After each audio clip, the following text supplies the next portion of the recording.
E os ministros devem retomar hoje o julgamento do recurso que questiona a competência do Ministério Público para fazer investigações. O recurso extraordinário foi apresentado pelo ex-prefeito de uma cidade mineira, denunciado pelo MP.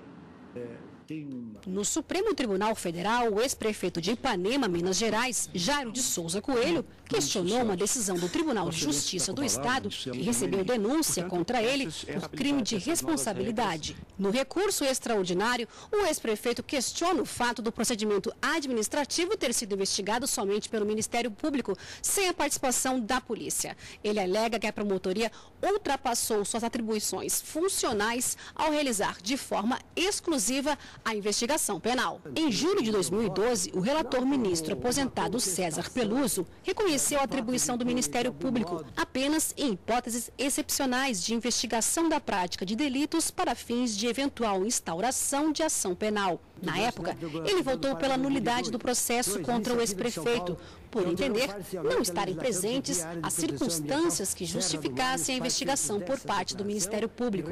O ministro Ricardo Lewandowski acompanhou o relator, mas outros 5 ministros votaram pelo reconhecimento legítimo do poder de investigar do Ministério Público. O julgamento foi suspenso pela segunda vez, com um pedido de vista do ministro Marco Aurélio. O caso teve repercussão geral reconhecida e a decisão do STF será aplicada a outros casos idênticos que tramitam nos tribunais. Nesta quinta-feira, os ministros podem voltar a julgar o caso. Bom, e para falar mais desse assunto que está na pauta de hoje do plenário do Supremo, está aqui a consultora jurídica da TV Justiça, Gisele Reis. Boa tarde, Gisele. Boa tarde. Bom, o que se argumenta como obstáculo para o MP investigar? Bom, o que nós temos dentro do nosso sistema acusatório atual, né, é que o nosso Código de Processo Penal estabelece, junto com o que está previsto também na Constituição Federal, é que ao Ministério Público cabe a promoção das ações penais públicas. Então, existem determinados tipos de crimes que, para que as pessoas que cometem esses ilícitos sejam efetivamente responsabilizadas, é preciso que haja um devido processo legal e essa pena no futuro, que vier a ser aplicada no futuro, ela só pode ser aplicada mediante um devido processo legal, ou seja, é preciso instaurar um processo criminal para que alguém, ao final, seja efetivamente punido. E, em diversos casos, essa atuação ela é exclusiva do Ministério Público. Então, é o próprio Ministério Público que, como parte, ele vai atuar como parte numa ação penal, ele vai promover o oferecimento de uma denúncia nesse tipo de crime, e essa denúncia, uma vez recebida, ela instaura um processo criminal contra determinada pessoa acusada da prática de um ilícito penal. Então, o que se argumenta aí como principal obstáculo? É que o fato do Ministério Público ser parte, ter interesse direto na aplicação da lei penal, impediria ele de atuar como investigador. Que essa função investigativa, ela seria exclusiva da Polícia Judiciária.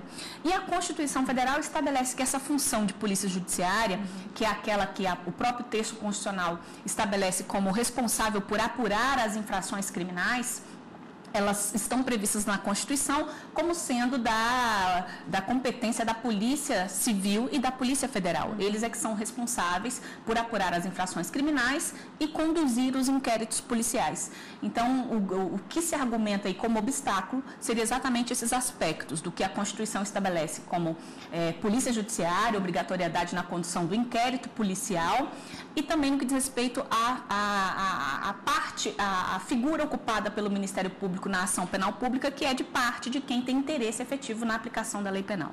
Em que sentido o STF tem se manifestado a respeito desse tema? Nós temos decisões precedentes da segunda turma aqui no Supremo Tribunal Federal, no sentido de que o Ministério Público ele tem poder de investigação, de que ele poderia conduzir, sim, as investigações. O que ele não pode é conduzir inquérito policial.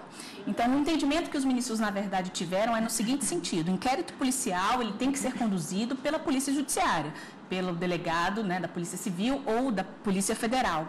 No entanto, o Ministério Público ele tem todo o poder, inclusive, de fiscalizar a atuação da Polícia Judiciária. Dentre as atribuições previstas no texto constitucional, a própria Constituição estabelece que cabe ao Ministério Público fazer a fiscalização da atuação da Polícia Judiciária. Então, o Ministério Público, para promover a ação penal pública que é obrigatória, ele pode, inclusive, requisitar diligências ao delegado de polícia, ele pode realizar determinados pedidos que serão feitos ao delegado de polícia e ele irá conduzir esse inquérito policial. Então, existe uma tendência. Nesse caso, aqui no Supremo Tribunal Federal, que está na pauta de julgamentos, inclusive, já há 5 votos favoráveis ao poder de investigação do Ministério Público. O julgamento deve ser retomado com a apresentação do voto vista do ministro Marco Aurélio. Rapidamente, Gisele, para a gente encerrar, as funções do Ministério Público estão previstas na Constituição Federal? Estão previstas na Constituição, existe uma lei orgânica própria que trata exatamente da atuação do Ministério Público e dentre as principais, o que eu poderia destacar para esse assunto que nós estamos discutindo aqui é exatamente a função de promover privativamente a ação penal pública, de poder investigar também, de poder acompanhar, ou melhor, fazer o controle externo da polícia judiciária. E, então, o próprio Ministério Público, ao defender a atuação da investigação, argumenta, inclusive, que o inquérito policial não é o único tipo de investigação que existe no nosso ordenamento jurídico. Por exemplo, quando nós falamos em investigação, nós podemos citar também a Comissão Parlamentar de Inquérito, que não é uma atuação da polícia, é uma investigação no âmbito do Poder Legislativo, mas essa Comissão Parlamentar de Inquérito, ela pode subsidiar uma ação penal pública futura. Então, o que o Ministério Público, na verdade, defende é que se ele tem a possibilidade de promover as ações penais públicas, ele também teria condições de investigar exatamente para poder cumprir essa função que está prevista na Constituição Federal, que é de promover as denúncias. Tá ótimo, Gisele. Daqui a pouco a gente volta com as outras pautas do Supremo. O Supremo Tribunal Federal deve também analisar nesta tarde um recurso extraordinário que discute a competência do Judiciário para determinar reformas em presídios brasileiros. E a consultora jurídica da TV Justiça, Gisele Reis, vai explicar para a gente também esse assunto. Gisele, como esse caso chegou ao STF? Tudo começou com uma ação civil pública que foi ajuizada pelo Ministério Público do Rio Grande do Sul, objetivando a reforma do albergue estadual de Uruguaiana. E aí, essa ação civil pública tramitou no Judiciário do Rio Grande do Sul. A sentença de primeira instância, eles conseguiram essa determinação, e aí o juiz, ele determinou que num prazo de 6 meses fosse feita uma reforma geral nesse albergue, e essa reforma geral, ela incluiria revisão de todas as instalações elétricas, hidrossanitárias, haveria necessidade também de conserto nas janelas, colocação de vidros que estavam quebrados, enfim, uma série de situações que haviam sido constatadas na ação civil pública e que o Judiciário acabou determinando a reforma desse albergue. O Estado, inconformado, acabou recorrendo dessa decisão para o Tribunal de Justiça do Rio Grande do Sul e os desembargadores, ao julgarem esse recurso, acabaram reformando essa decisão. E eles entenderam que não caberia ao Estado, ou ao Judiciário, obrigar o Estado a esse tipo de prestação. O Judiciário não teria condições de interferir nesse tipo de gerência que seria própria do Poder Executivo.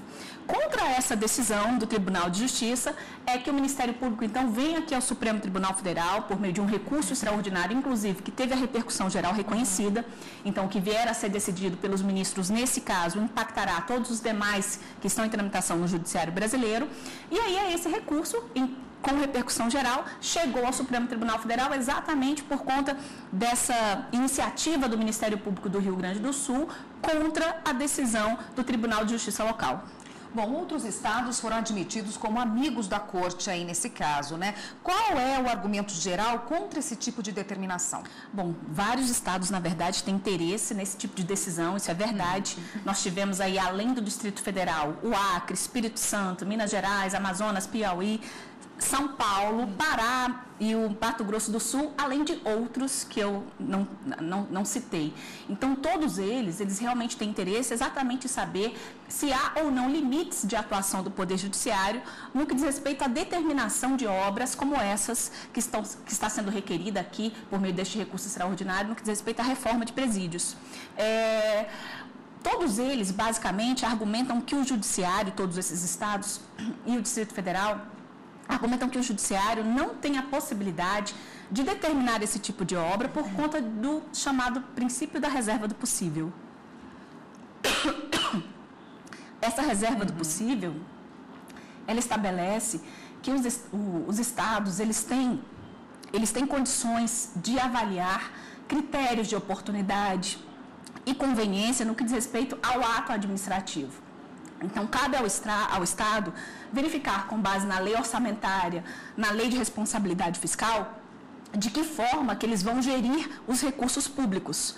Então, a partir do momento em que o Estado ele vai verificar, ali, embora aqueles direitos dos presos estejam ali consagrados na Constituição Federal e também na Lei de Execução Penal, é o Estado que tem que verificar de que forma e qual é a melhor maneira de empregar os recursos públicos de acordo com a Lei de Responsabilidade Fiscal e a Lei Orçamentária Anual.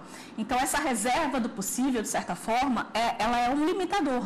É um limitador que leva em consideração exatamente quais são as possibilidades reais do Estado no que diz respeito a melhor atender todas aquelas garantias que estão previstas no texto constitucional.